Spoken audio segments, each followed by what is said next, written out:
దేశంలో BJP vote చోరుకు పాల్పడుతుంది అని ఉద్యమిస్తున్నారు కాంగ్రెస్ అగ్రనేత రాహుల్. కాంగ్రెస్ పాలిత తెలంగాణలోనే అధికార హస్తం పార్టీ పాల్పడుతోంది అంటోంది బీఆర్ఎస్.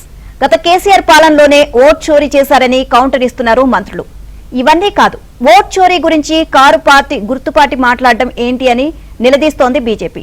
ఇందుకు తెలంగాణలో జరుగుతున్న ఓట్ చోరీలో అసలు చోరీ చేసింది ఎవరు? పార్టీనా, ప్రభుత్వమా, అధికారులా?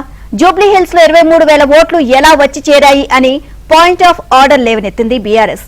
తామిచ్చిన ఆధారాలు తప్పో ఒప్పో ఏదో ఒకటి ఈసీ చెప్పకుంటే డైరెక్ట్ హైకోర్టుకి వెళ్తామని తేల్చేసింది విపక్ష బీఆర్ఎస్.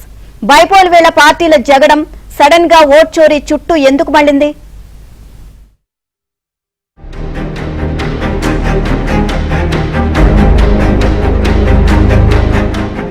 ఓట్ చోరీ ఈ పదం ఇప్పుడు దేశవ్యాప్తంగా బాగా పాపులర్. జాతీయ స్థాయి రాజకీయాల్లో ఓ కథ వస్తువు కూడా. ఆ రాష్ట్రం ఈ రాష్ట్రం దాటుకుంటూ ఇప్పుడు తెలంగాణలో మంటలు పుట్టిస్తోంది ఓట్ చోరీ అంశం. బైపోల్ జరుగుతున్న జూబ్లీహిల్స్ ఎన్నికల్లో ఇదో ప్రధాన అంశంగా ఉంది. ప్రధాన పార్టీలు అభ్యర్థులను ఫైనల్ చేసుకున్నాయి. ఈ ఎన్నికల అజెండా కూడా దాదాపు క్లియర్. అయినా ఈ ఎలక్షన్ లో ఏదో కిక్కు మిస్ అవుతున్నట్లు ఫీల్ అవుతున్న పార్టీలు ఓట్ చోరీ ఇష్యూను ఆయుధంగా మలుచుకుంటున్నాయి. అసలు ఓట్ చోరీ అన్న పదానికి బ్రాండ్ అంబాసిడరే కాంగ్రెస్ అగ్రనేత రాహుల్.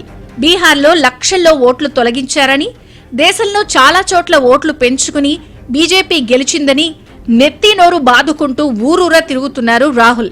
కేంద్రంలో విపక్ష పాత్ర పోషిస్తుండటంతో కాంగ్రెస్ నేతగా విపక్ష నేతగా రాహుల్ ఆరోపణలు సహజంగానే ప్రకంపనలు సృష్టించాయి.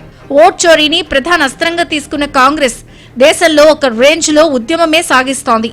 మరి కాంగ్రెస్ పార్టీ అధికారంలో ఉన్న తెలంగాణలో ఓట్ చోరీ జరుగుతోందని విపక్ష బీఆర్ఎస్ ఆరోపణలు గుప్పిస్తోంది.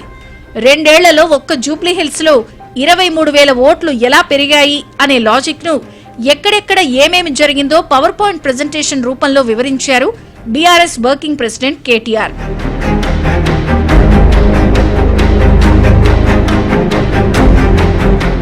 ప్రజాస్వామ్యాన్ని తుంగలో తొక్కేలా కాంగ్రెస్ ఓట్ల చోరీకి, ఎన్నికల్లో మోసాలకు పాల్పడుతోంది అన్న కేటీఆర్ ప్రధాన ఆరోపణ.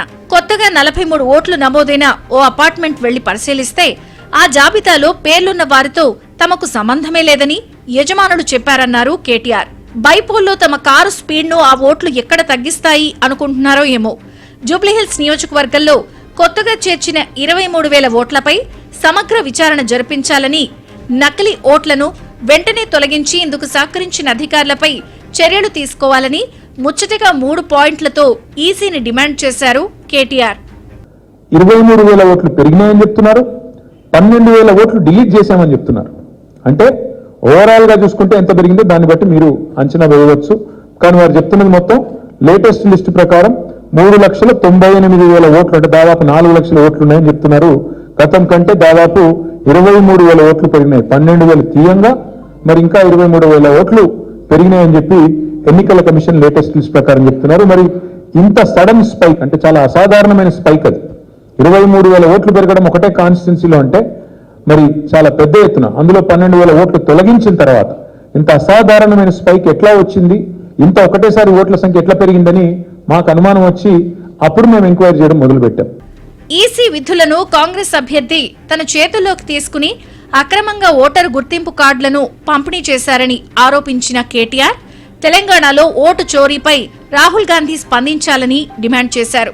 రాజ్యాంగం చేతిలో పట్టుకుని బీహార్లో నీతి సూత్రాలు వల్లవేస్తున్నాయన కాంగ్రెస్ అధికారంలో ఉన్న తెలంగాణలో మాత్రం దొంగ ఓట్లతో గెలవాలని ప్రయత్నిస్తున్నారని రాహుల్ కు వినిపించేలా హిందీ భాషలో రీసౌండ్ చేశారు కేటీఆర్. బీహార్లోనేమో జరిగింది ఓట్ చోరీ, అంటే ఉన్న వాళ్ళ ఓట్లను రాహుల్ గాంధీ గారు మొత్తుకుంటా ఉంటారు ఓట్ చోరీ ఓట్ చోరీ అని. అక్కడ జరిగిందేమో ఓట్ చోరీ అంటున్నారు రాహుల్ గాంధీ, ఇక్కడ చోరు ఓట్లు మొత్తం దొంగ ఓట్లు. అది ఓట్ చోరీ, ఏ చోर वोट। मैं राहुल गांधी जी से कहना चाहता हूं, आप संविधान को पकड़ के बिहार में एक यात्रा भी आपने किया, आपने बार बार कहा कि एसआईआर जो है बहुत नाइंसाफी है बिहार की जनता के साथ, वोट चोर गद्दी चोर करके आपने अच्छा लंबा चौड़ा भाषण भी दिया। पर यहां पे तेलंगाना में आपकी सरकार जो है आज वही काम कर रही है, यहां पे वो चोर वोट डलवाने की कोशिश कर रही है। करीब करीब हमारे हिसाब से 23,000 वोट, और उनमें से ज्यादातर फेक वोट ही है, कुछ होंगे कुछ सही वोट भी होंगे, मैं ये नहीं कह रहा हूं कि सारे के सारे गलत हैं, कुछ सही वोट भी शायद होंगे, पर ज्यादा से ज्यादा अगर आप देखेंगे लगता है कि कांग्रेस वालों ने बूथ लेवल ऑफिसर से मिलकर मिलीजुली एक ये जो हरकत की है। అన్నా మా నేతనే అంటావా? నీ చరిత్ర నీ పార్టీ చరిత్ర తవ్వుతా, నీ సంగతి చూస్తామంటూ కేటీఆర్ కామెంట్స్ పై కస్సుబుస్సులాడుతున్నారు కాంగ్రెస్ నేతలు.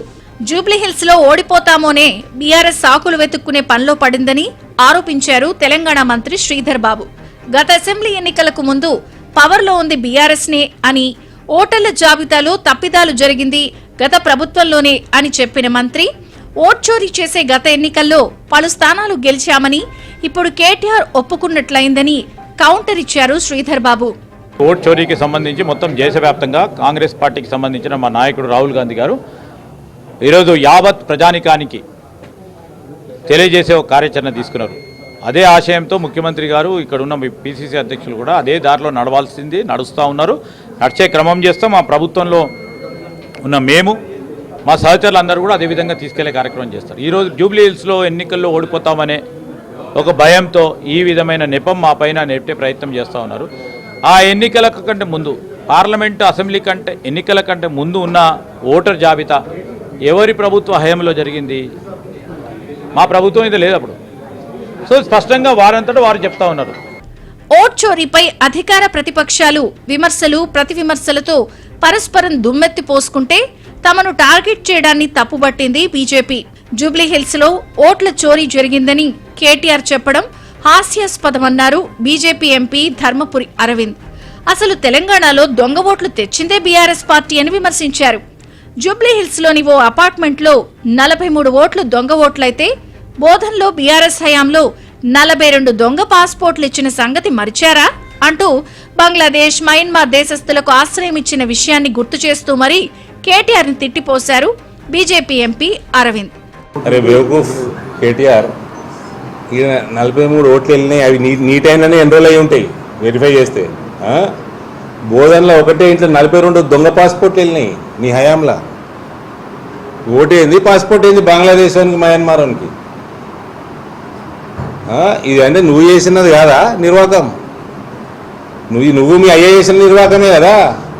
మీరు దొంగ ఓట్లు చేయించుకోలేదా? ఇష్టానుసారంగా ఓటు బ్యాంక్ రాజకీయాల కోసం ఒక్కొక్క ఇండ్లల్లో 10ల సంఖ్యలో ఓట్లు ఎన్రోల్ చేయించుకోలేదు మీ దాంట్లో, మీ ప్రభుత్వంలో. ఓట్లు కాదు పాస్పోర్ట్లు చేయించిన దొంగలు వీళ్ళు. ఓట్ చోరీ జరిగిందా లేదా, జరిగితే వ్యవస్థలు ఏం చేశాయి, ఏం చేస్తున్నాయి అన్నది పక్కన పెడితే జూబ్లీహిల్స్ బైపోల్లో జనానికి అవసరమైన సమస్యలను కాదని ఓట్ చోరీ ఇష్యూనే టేకప్ చేయడం వెనుక మతలబేంటి?